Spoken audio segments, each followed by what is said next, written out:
Breaking news చూస్తున్నాం. Social మీడియాలో తను చనిపోయానంటూ వస్తున్న వార్తలపై కోట శ్రీనివాసరావు స్పందించారు. తను ఆరోగ్యంగానే ఉన్నానని, ఇలాంటి తప్పుడు ప్రచారాలు చేయొద్దని కోరారు. ఇలాంటి తప్పుడు వార్తలు రాసేవారిపై చర్యలు తీసుకోవాలని, మరోసారి ఇలాంటి అసత్య ప్రచారాలు చేయొద్దని కోరారు.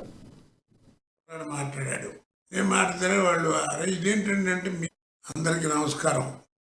లేదండి, ఎందుకు మాట్లాడుతున్నానంటే ఎవరో సోషల్ మీడియా దాంట్లో వేసట నేను పోయానని, కోట శ్రీనివాసరావు దుర్మారణం అని. అలాంటి వార్తలు నాకు తెలియదు. పొద్దున్నే తెల్లారి పండగ ఏంట్రా, ఏం చేయాలి రేపు అని ఇంట్లో ఏదో మాట్లాడుకుంటే పొద్దున 7:30 నుంచి ఇప్పుడు కనీసం నేను మాట్లాడాను ఒక 50 ఫోన్లు. నాకు ఇస్తే బాగుంటుందని వాళ్ళు వీళ్ళు అంటే మా కుర్రాడు మాట్లాడాడు.